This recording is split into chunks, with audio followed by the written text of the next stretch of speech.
She arrived in the valley with nothing but 2 suitcases, a worn notebook, and a quiet determination that came from surviving more loss than she ever talked about. The bus dropped her at the edge of town, just as the sun was dipping behind the rolling hills, turning the ranch fences into long, dark lines against the gold. Most people passed through this place without stopping. It was ranch country, wide land, few words, and lives built on routine. She was a teacher, hired by the county to work with special needs children in rural areas, and this ranch was her last assignment before the school year began. The ranch belonged to Cole Harrison, a man everyone in 3 counties knew by reputation. He was wealthy, powerful, and private. His cattle operations stretched farther than most people could see in a day, and his name carried weight in banks and town halls alike. But what people whispered about more than his money was his silence. After his wife died years earlier, Cole had withdrawn from the world. He spoke when necessary, but never more. He trusted his land, his animals, and his routines more than people. What almost no one outside the ranch knew was that Cole had a daughter. Her name was Lily, and she was 9 years old. She had her mother's eyes and her father's stubborn chin. She was also deaf. Lily had been born with profound hearing loss, and after her mother passed away unexpectedly, the responsibility of caring for her fell entirely on Cole. He loved his daughter deeply, but love did not mean understanding.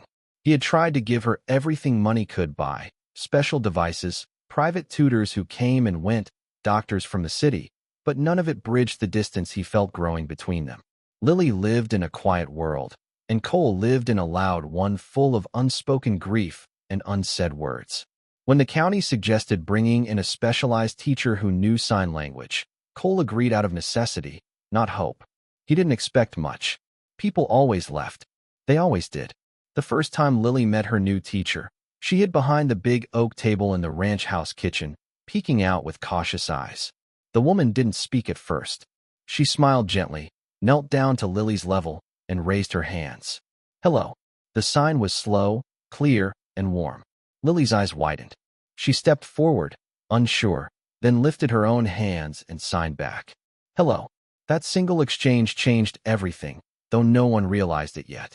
Her name was Emma Brooks, and she had learned sign language not from textbooks alone, but from life. Her younger brother had been deaf, and growing up, signing was as natural to her as breathing. When he passed away in her early 20s after a sudden illness, Emma had nearly walked away from teaching altogether. But eventually, she realized that every child she taught was a way of keeping that connection alive. From the first week, Emma focused not only on Lily's education, but on her confidence. She turned lessons into stories, math into games, and reading into shared adventures. She listened with her eyes, responded with her hands, and laughed with her whole body. Lily bloomed under that attention. She went from a quiet, withdrawn child to one who ran across the ranch yard with her notebook, eager to show Emma a new sign she'd learned or a sentence she'd written. Cole watched all of this from a distance at first. He would stand near the doorway, arms crossed, pretending to check his phone or give instructions to a ranch hand, but his eyes were always on his daughter. For the first time since his wife's death, he saw Lily animated, expressive, alive in a way he had never fully understood before. Still, there was a wall between him and that world. Cole didn't know sign language. He had tried once or twice, fumbling awkwardly, frustrated by his own clumsiness. Lily had smiled patiently, but he had seen the disappointment she tried to hide. Words failed him there, and silence had become easier. Emma noticed. One evening, after Lily had gone to her room, Emma stayed behind to organize lesson materials. Cole offered her coffee out of politeness more than anything else. They sat at opposite ends of the long wooden table, the space between them filled with things neither knew how to say. She's happier, Cole said finally. Emma nodded. She's incredibly bright. She just needed someone who speaks her language. The words landed heavier than she intended. After a pause, Cole cleared his throat. Could you teach me? Emma looked up, surprised. Sign language, he added quickly. I know I'm not good at it, but I want to be. For her. For the first time since she arrived, Emma saw something crack in the armor everyone talked about. Not weakness. Vulnerability. They started slowly. 10 minutes a day at first. Simple signs. Basic phrases. Cole's hands were rough from years of ranch work, and his movements were stiff and uncertain. He got frustrated easily, but Emma was patient. She corrected him gently, never laughing, never rushing. Lily noticed too. The first time she saw her father sign "Good morning" to her, awkward, imperfect, but sincere, she froze. Then she smiled so wide it felt like the whole house changed shape. She signed back quickly, her hands flying, eyes shining. Cole didn't understand all of it yet, but he understood enough. That smile was everything.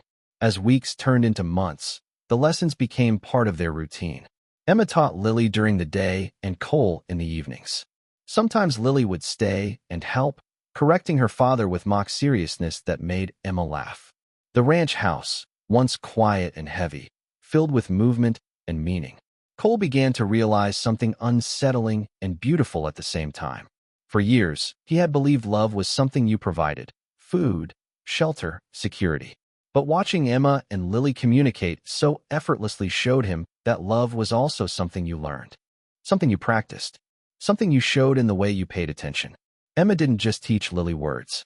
She taught her how to express fear, excitement, anger, and joy. She gave her the tools to tell her father when she had nightmares, when she missed her mother, when she felt lonely even in a big house full of people. And slowly, Cole learned to listen. Not with his ears, but with his eyes and his heart. One late afternoon, a storm rolled in unexpectedly. Thunder shook the windows, and Lily panicked. Memories of the night her mother died flooding back. She ran to the living room, shaking. Emma was in town that day, and the ranch hands didn't know how to calm her. Cole dropped everything and knelt in front of his daughter. It took all his focus, but he signed carefully, steadily. "I'm here. You're safe. I won't leave." Lily threw her arms around his neck and held on like she'd been waiting for those words her whole life. That night, after Lily fell asleep, Cole sat alone in the living room for a long time. He realized that for years, he had been grieving not just his wife, but the father he thought he didn't know how to be. And now, slowly, he was learning. The town noticed changes too. Cole started attending school meetings. He hired an interpreter for community events so Lily could participate. He funded a small program to bring sign language classes to the local school district, insisting it wasn't charity, just necessary. Emma watched all of this quietly. She never took credit, never pushed herself into the center of the story.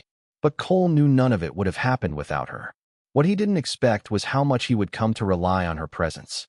Emma wasn't just Lily's teacher anymore. She became a steady part of their lives: shared dinners, late-night conversations about grief and healing, quiet moments on the porch watching the land breathe. She spoke openly about her brother, about the guilt she once carried for surviving when he didn't. Cole spoke about his wife, about the night he lost her and the way silence had filled every room afterward. They didn't rush anything. Neither of them needed to. One evening, months later, Lily sat between them at the kitchen table, drawing.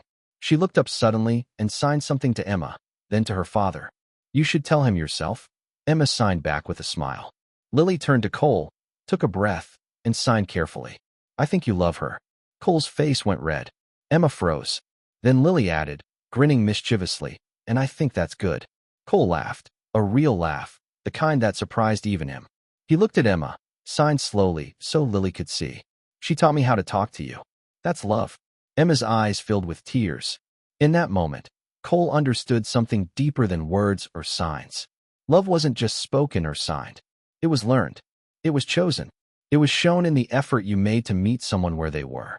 The rich rancher everyone thought they knew had learned a new way to say love. Not with money, not with authority, but with open hands and an open heart. And it all began when a teacher chose to speak in silence, and a father chose to finally listen.